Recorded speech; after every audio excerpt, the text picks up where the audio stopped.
السلام علیکم، SMTV global کے ساتھ میں ہوں آمنہ انفال۔ سب سے پہلے نیوز ہیڈ لائنز۔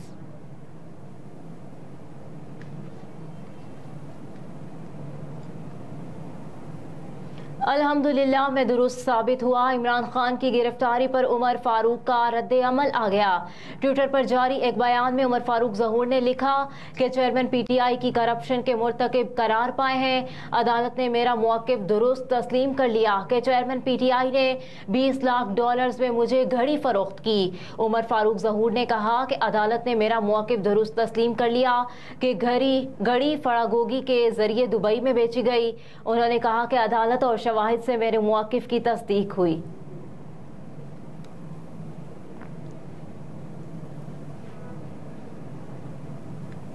مشترکہ مفادات کونسل نے نئی مردم شماری کا فیصلہ مؤخر کر دیا۔ وزیر اعظم ہاؤس میں ہونے والے مشترکہ مفادات کونسل کے اجلاس میں چاروں صوبائی وزرائے اعلیٰ، وفاقی وزراء اور ادارہ شماریات سمیت دیگر متعلقہ محکموں کے حکام شریک ہوئے۔ اجلاس میں نئی مردم شماری سے متعلق معاملات پر غور کیا گیا۔ ذرائع کے مطابق شماریات بیورو کی جانب سے مشترکہ مفادات کونسل کو مردم شماری پر بریفنگ دی گئی، جس کے بعد مشترکہ مفادات کونسل نے ملک میں نئی مردم شماری سے متعلق فیصلہ مؤخر کر دیا۔ وفاقی وزیر اطلاعات و نشریات مریم اورنگزیب نے بتایا کہ ابھی مردم شماری کے حوالے سے مشترکہ مفادات کونسل میں کسی قسم کا کوئی فیصلہ نہیں ہوا۔ مریم اورنگزیب نے کہا کہ بلوچستان کے وزیر اعلیٰ کی فلائٹ لیٹ ہے، اس لیے اجلاس میں وقفہ ہے۔ بلوچستان کے وزیر اعلیٰ جب اجلاس میں آئیں گے تو پھر اس حوالے سے کوئی فیصلہ ہوگا۔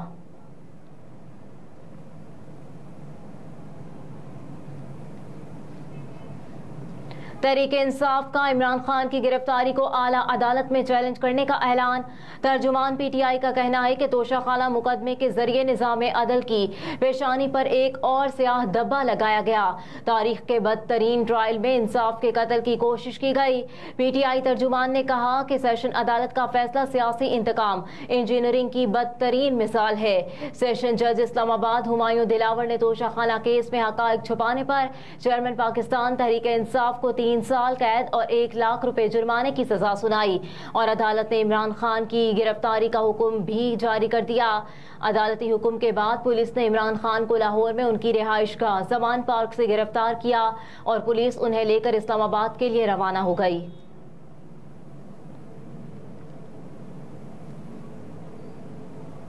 سول جج کی اہلیہ کے ہاتھوں تشدد کا شکار بننے والی رضوانہ کی آکسیجن ہٹا دی گئی۔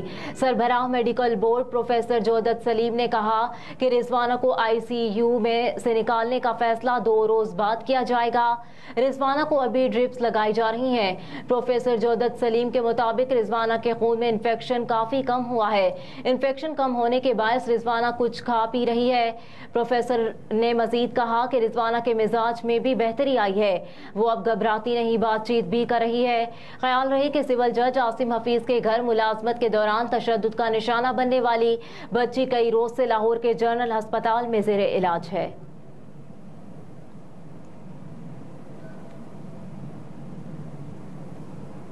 ایک شخص کا تکبر ٹوٹ گیا، چیئرمین PTI سرٹیفائیڈ چور ثابت ہو گئے۔ توشہ خانہ کیس میں اسلام آباد کی سیشن عدالت کے فیصلے کے بعد میڈیا سے گفتگو کرتے ہوئے عطا تارڑ نے کہا کہ چیئرمین PTI نے نہ صرف چوری کی بلکہ چوری پر سینہ زوری کی۔ عوامی نمائندوں کو الیکشن کمیشن کے پاس گوشواروں میں اثاثے ظاہر کرنا ہوتے ہیں۔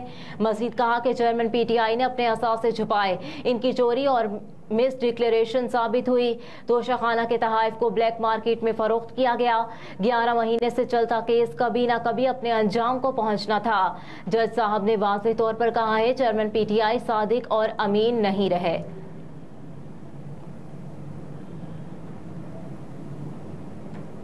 علامہ اقبال ایکسپریس کی 2 بوگیاں پٹری سے اتر گئیں۔ پاکستان ریلوے پولیس کے مطابق علامہ اقبال ایکسپریس کراچی سے لاہور جا رہی تھی کہ ایدھن کے قریب 2 بوگیاں پٹری سے اتر گئیں، تاہم حادثے میں تمام مسافر محفوظ رہے۔